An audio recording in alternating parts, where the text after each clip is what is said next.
നമസ്കാരം. യൂട്യൂബർ രാജൻ ജോസഫിനെ മർദ്ദിച്ച പ്രതികളെ എന്തുകൊണ്ടാകും ഈ സമയം വരെ ആയിട്ടും കേരള പോലീസിന് അറസ്റ്റ് ചെയ്യാൻ കഴിയാതെ പോകുന്നത്? ഒപ്പം ഡോക്ടർ പി സരിന്റെ ഒരു ഫേസ്ബുക്ക് പോസ്റ്റ് വന്നിട്ടുണ്ട്. അത് ഏറെ ചിന്തിപ്പിക്കുന്നതുമാണ്. വാർത്തയിലേക്ക്. കഴിഞ്ഞ ദിവസമാണ് എറണാകുളത്ത് നിന്ന് യൂട്യൂബർ രാജൻ ജോസഫിനെ അടൂർ പോലീസ് അറസ്റ്റ് ചെയ്യുന്നത്. അറസ്റ്റ് ചെയ്ത ശേഷം രാജൻ ജോസഫിനെ കൊണ്ട് പോലീസ് സ്റ്റേഷനിൽ എത്തുമ്പോൾ അവിടെ എന്താണ് സംഭവിച്ചത്? തെലുങ്ക് സിനിമയെ വെല്ലുന്ന രീതിയിലുള്ള ഒരു സീനാണ് അവിടെ നടന്നത്. അതായത് പോലീസ് ജീപ്പ് എത്തുന്നു. പോലീസ് ജീപ്പ് അപ്പോൾ തന്നെ വളയുകയാണ് ഒരു ക്രിമിനൽ സംഘം. ആരാണ് ആ ക്രിമിനൽ സംഘത്തിന്റെ തലവൻ? ഫെന്നി നൈനാനാണ്. ആരാണ് ഫെന്നി നൈനാൻ? ഫെന്നി നൈനാൻ ബലാത്സംഗ കേസ് പ്രതിയും മുൻ MLA രാഹുൽ മാങ്കൂട്ടത്തിലിന്റെ റൈറ്റ് ഹാൻഡ് ആണ്. രാഹുൽ മാങ്കൂട്ടത്തിനെതിരെ നിരവധി ആരോപണങ്ങൾ ഉയർന്നു വന്ന സാഹചര്യത്തിൽ, നിരവധി പരാതികൾ ഉയർന്നു വന്ന സമയത്തൊക്കെ അതിജീവിതയെ പല രീതിയിൽ അപകീർത്തിപ്പെടുത്തി കേസുകളിൽപ്പെട്ടിട്ടുള്ള വ്യക്തിയാണ്. അങ്ങനെ ഈ ഫെന്നി നൈനാനും ഒരു 30ഓളം സംഘവും എന്നാണ് അറിയാൻ സാധിച്ചത്. അവർ ഈ പോലീസ് ജീപ്പ് വളയുകയാണ്. വളഞ്ഞ ശേഷം ഈ രാജൻ ജോസഫിനെ ആക്രമിച്ച് മർദ്ദിച്ച് ആ മർദ്ദന ദൃശ്യങ്ങൾ മൊബൈലിൽ പകർത്തി സമൂഹ മാധ്യമങ്ങളിലൂടെ പ്രചരിപ്പിക്കുക, ഇതായിരുന്നു ഇവരുടെ ലക്ഷ്യം. അതിന്റെ ഭാഗമായി ഇവർ മർദ്ദിക്കുന്നു. ഈ മർദ്ദനത്തിനിടയിൽ പോലീസുകാർ രാജൻ ജോസഫ് കൊല്ലപ്പെട്ടു പോകാതിരിക്കാൻ വേണ്ടിയുള്ള ശ്രമങ്ങൾ നടക്കുന്നുണ്ട്. അതിനിടയിൽ ഈ യൂത്ത് കോൺഗ്രസ് ക്രിമിനൽ സംഘത്തെ പ്രതിരോധിക്കാൻ വേണ്ടി ശ്രമം നടത്തിയ, പ്രതിരോധിച്ച് ഈ രാജൻ ജോസഫിനെ രക്ഷിക്കാൻ വേണ്ടി ശ്രമം നടത്തിയ ഒരു പോലീസുകാരനും മർദ്ദനമേൽക്കുന്നുണ്ട്. അവസാനം ഇയാൾ ചത്തുപോകുമോ എന്ന് പേടിച്ച്, ഇയാൾ മരിച്ചു പോകുമോ എന്ന് പേടിച്ച് പോലീസുകാർ ഈ രാജൻ ജോസഫിനെ വലിച്ച് പോലീസ് സ്റ്റേഷനകത്തേക്ക് കൊണ്ടുപോകുന്ന ദൃശ്യങ്ങളും ഒക്കെ നമ്മൾ ഇതിനോടകം തന്നെ കണ്ടു കഴിഞ്ഞു. അപ്പോൾ വലിയ രീതിയിലുള്ള ഒരു ആക്രമണം തന്നെയാണ് അവിടെ നടന്നിട്ടുള്ളത് എന്നുള്ള കാര്യത്തിൽ ഒരു തർക്കവുമില്ല. ഒപ്പം ഇത്തരത്തിലുള്ള ആക്രമണം നടന്നപ്പോൾ പൊതുവെ പോലീസ് ഇതൊക്കെ മൊബൈലിൽ പകർത്തി കാണുമല്ലോ. മാത്രവുമല്ല ഫെന്നി നൈനാനെ പോലുള്ള ആളുകളുടെയൊക്കെ ഹിസ്റ്ററി നന്നായി തന്നെ പോലീസിന് അറിയാവുന്നതാണല്ലോ. മാത്രവുമല്ല അവിടെയുള്ള ആ പ്രദേശത്തുള്ള യൂത്ത് കോൺഗ്രസിന്റെ പല ആളുകളുമാണ് ആ പോലീസ് സ്റ്റേഷൻ ആക്രമിച്ച് ഇയാളെ കീഴ്പ്പെടുത്താൻ വന്നതെന്ന് അവർക്ക് അറിയാമല്ലോ. എന്നിട്ടും എന്തുകൊണ്ടാണ് രമേശ് ചെന്നിത്തലയുടെ പോലീസ് ഈ പ്രതികളെ അറസ്റ്റ് ചെയ്യാത്തത്? എന്താ അവർക്ക് മറ്റൊരു നീതിയാണോ, അല്ലെങ്കിൽ അവർക്ക് മറ്റൊരു നിയമമാണോ? ശ്രീനാദേവി കുഞ്ഞമ്മയുടെ പരാതിയിലാണല്ലോ ഇപ്പോൾ ഈ പറയുന്ന രാജൻ ജോസഫിനെ അറസ്റ്റ് ചെയ്തിട്ടുള്ളത്. ഈ അറസ്റ്റ് ചെയ്തിട്ടുള്ള ഇയാളെ കൈകാര്യം ചെയ്യാൻ ആരാണ് ഈ യൂത്ത് കോൺഗ്രസ്സുകാർക്ക്, ഈ ഫെന്നി നൈനാനും സംഘത്തിനും ഒക്കെ ലൈസൻസ് കൊടുത്തിട്ടുള്ളത്? അവർക്ക് ആരാണ് ഈ ഇത്തരത്തിൽ ഊർജം നൽകിയിട്ടുള്ളത്? ഞങ്ങൾ പോയി ഇയാളെ എങ്ങനെ ആക്രമിച്ചിട്ടുണ്ടെങ്കിൽ ഞങ്ങളെ ആരും ഒരു ചുക്കും ചെയ്യാൻ പോകുന്നില്ല, ഞങ്ങൾക്ക് എവിടെയും കയറി ഈ ഭരണകാലത്ത് ഞങ്ങൾക്ക് എന്ത് ഗുണ്ടായിസം കാണിക്കാം എന്ന ഒരു തോന്നൽ ആരാണ് ഇവർക്ക് ഉണ്ടാക്കി കൊടുത്തിട്ടുള്ളത്? നോക്കൂ, ഒരു പോലീസ് സ്റ്റേഷനിൽ പോയിട്ടാണ് ഇമാതിരി തെമ്മാടിത്തരം കാണിച്ചത് എന്നുള്ളതാണ്. അങ്ങനെ ഇയാളെ ഇത്തരത്തിൽ ആക്രമിക്കാനാണെങ്കിൽ പിന്നെ ഇവിടെ എന്തിനാണ് ഒരു നിയമം ഉള്ളത്? എന്തിനാണ് പോലീസ് സ്റ്റേഷനുകൾ ഉള്ളത്? അപ്പോ ഇവിടെ സത്യത്തിൽ നടന്നിട്ടുള്ളത് ഒരിക്കലും അംഗീകരിച്ചു കൊടുക്കാൻ കഴിയാത്ത ഒന്നാണ്. അതിപ്പോ യൂത്ത് കോൺഗ്രസ് ചെയ്താലും വേറെ ഏത് പാർട്ടിക്കാർ ചെയ്താലും നമ്മൾ ഇങ്ങനെ തന്നെ പറയത്തുള്ളൂ. അതിൽ യാതൊരു തർക്കമൊന്നുമില്ല. ഇനി നോക്കൂ, ഈ സംഭവത്തെ എങ്ങനെയാണ് മാധ്യമങ്ങൾ കൈകാര്യം ചെയ്യുന്നത്, അല്ലെങ്കിൽ എങ്ങനെയാണ് ഈ വിഷയത്തെ മറ്റ് ഈ സമൂഹ മാധ്യമങ്ങളിലൊക്കെ ഇങ്ങനെ എഴുതിയിടുന്ന ചില ടീമുകളുണ്ടല്ലോ, അതായത് ചില നിരീക്ഷകന്മാരെ അവരെങ്ങനെയാണ് ഇതിനെ നോക്കിക്കാണുന്നത്? ഈ സമയം വരെ ഈ വിഷയത്തിനെതിരെ ആരെങ്കിലും അതിശക്തമായിട്ട് ഒരു ശബ്ദമുയർത്തി നമ്മൾ കണ്ടോ? ഒരു പോലീസ് സ്റ്റേഷനിലാണ് ഈ സംഭവം നടന്നതെന്ന് ആലോചിക്കണം. ഇത്രയും മണിക്കൂറായിട്ടും കേരള പോലീസിന്, രമേശ് ചെന്നിത്തലയുടെ പോലീസിന്, അടൂർ പോലീസിന് ഇവരെ പിടികൂടാൻ പോലും കഴിഞ്ഞിട്ടില്ല എന്നുള്ള വസ്തുത അങ്ങനെ നമ്മുടെ മുമ്പിൽ നിൽക്കുകയാണ്. അതായത് ഇത്തരം ഒരു സംഭവം നടന്നിട്ട് നമ്മുടെ മാധ്യമങ്ങൾക്ക് ഒരു അന്തിച്ചർച്ചയില്ല. ഇപ്പൊ നിങ്ങൾ ആലോചിച്ചു, ഇത് LDF സർക്കാരിന്റെ കാലഘട്ടത്തിലാണ് ഇത് നടന്നതെന്ന് വിചാരിക്കുക. അറസ്റ്റ് ചെയ്യപ്പെട്ടിട്ടുള്ളത് ഷാജൻ സ്കറിയാണെന്ന് വിചാരിക്കുക. ഈ ഷാജൻ സ്കറിയെ DYFIക്കാർ ആക്രമിച്ചു എന്ന് കൂടി കരുതുക. ഇതാണ് നമ്മുടെ സരിനും പറഞ്ഞിട്ടുള്ളത് കേട്ടോ. അങ്ങനെ ആയിരുന്നുവെങ്കിൽ എന്താകുമായിരുന്നു ഇവിടുത്തെ അവസ്ഥ? അന്തിയില്ലാത്ത ചർച്ച, മുഖ്യമന്ത്രി രാജിവെക്കണം, അങ്ങനെയാണ് ഇങ്ങനെയാണ്, ഗൂണ്ടകളാണ് DYFI എന്നൊക്കെ പറഞ്ഞ് ഒരു മാരത്തോൺ രീതിയിലുള്ള വാർത്ത നമ്മുടെ മാധ്യമങ്ങൾ പടച്ചു വിടില്ലേ? വിടൂന്നേ. പക്ഷെ അതൊന്നും ഇവിടെ കാണുന്നില്ല. എന്താണ് കാരണം? അതാണ് ഈ സർക്കാരിനും യൂത്ത് കോൺഗ്രസിനും ഒക്കെ കിട്ടുന്ന പ്രിവിലേജ് എന്ന് പറയുന്നത്. ഈ ഫെന്നി നൈനാനെതിരെ നിരവധി പരാതികളുണ്ടല്ലോ.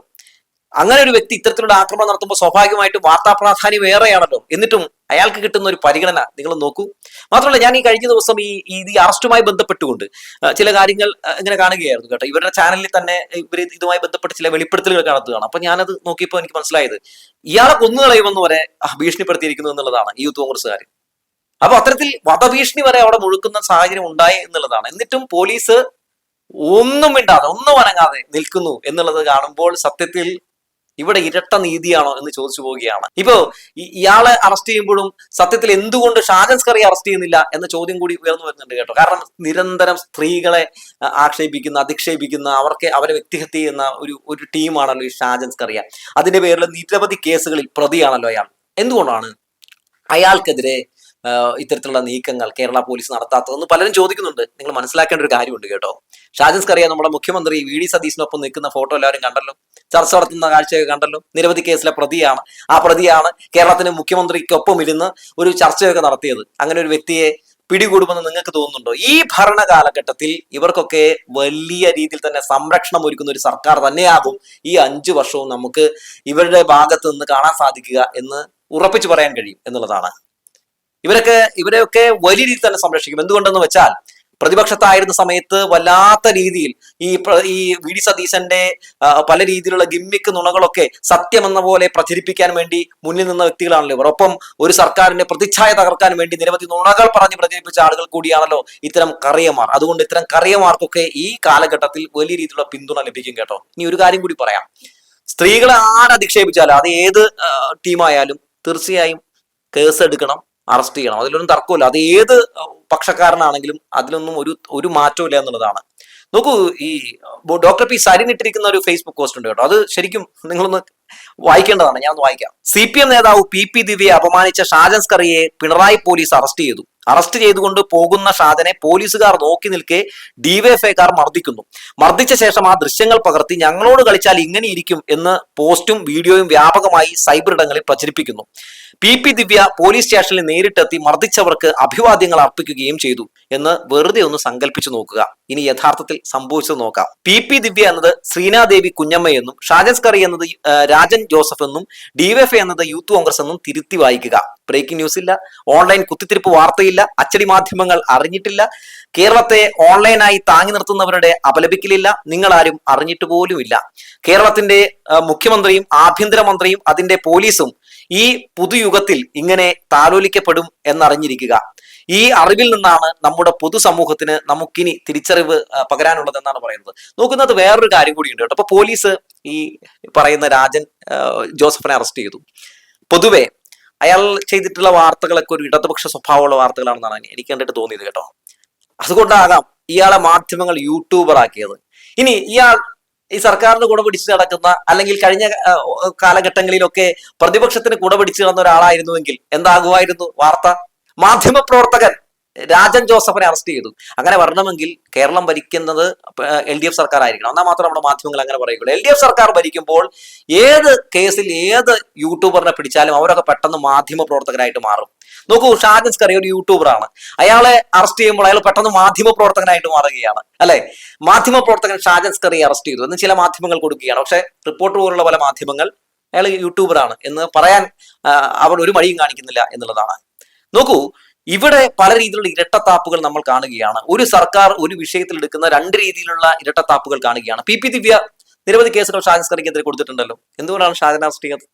അപ്പോ അത്തരത്തിലുള്ള കാര്യങ്ങൾ നമ്മളിവിടെ മനസ്സിലാക്കേണ്ടതുണ്ട്. ഈ സർക്കാർ സത്യത്തിൽ വ്യക്തിവൈരാഗ്യം തീർക്കുകയാണോ പലരോടും എന്ന് പോലും തോന്നിപ്പോവുകയാണ്. ഇപ്പോ ഈ രാജൻ ജോസഫിന്റെ അറസ്റ്റിനെ ഒരു രീതിയിലും ഞാൻ ന്യായീകരിക്കുന്നില്ല കേട്ടോ. എന്തെന്ന് വെച്ചാൽ അയാള് ഈ പറയുന്നത് പോലെ ചെയ്തിട്ടുള്ള വാർത്തകളൊക്കെ പലതും ഞാൻ കണ്ടു. അതുകൊണ്ട് ചില വാർത്തകളൊന്നും നമുക്ക് അംഗീകരിക്കാൻ കഴിയുന്നൊന്നുമല്ല. അപ്പൊ അതുകൊണ്ട് അയാൾ അംഗീകരിക്കുന്നൊന്നുമില്ല. കാരണം ഞാൻ പറയുകയാണ്, ഈ അറസ്റ്റുമായി ബന്ധപ്പെട്ടുകൊണ്ട് നടന്നിട്ടുള്ള ചില സംഭവവികാസങ്ങളിൽ പോലീസ് കാണിക്കുന്ന ഇരട്ടത്താപ്പും സർക്കാർ കാണിക്കുന്ന ഇരട്ടത്താപ്പും ഞാൻ പറയുകയാണ്. അത്രയേ ഉള്ളൂ. അല്ല, നമ്മൾ ഇത്തരത്തിലുള്ള ആളുകളെ ഒന്നും ഒരു രീതിയിലും പിന്തുണയ്ക്കുകയില്ല, ഒരു രീതിയിലും അവരെയൊക്കെ വലിയ രീതിയിൽ തന്നെ സപ്പോർട്ട് ചെയ്യുകയില്ല. കാരണം നമ്മുടെ ഒരു നിലപാട് അതാണ്. അത്തരം ഒരു നിലപാട് സ്വീകരിക്കുന്നത് കൊണ്ട് തന്നെയാണ് ഇത്തരം വിഷയങ്ങളിൽ ഈ രീതിയിൽ സംസാരിക്കാനും കഴിയുന്നതെന്ന് പറഞ്ഞു വെച്ചുകൊണ്ട് നിർത്തുകയാണ്.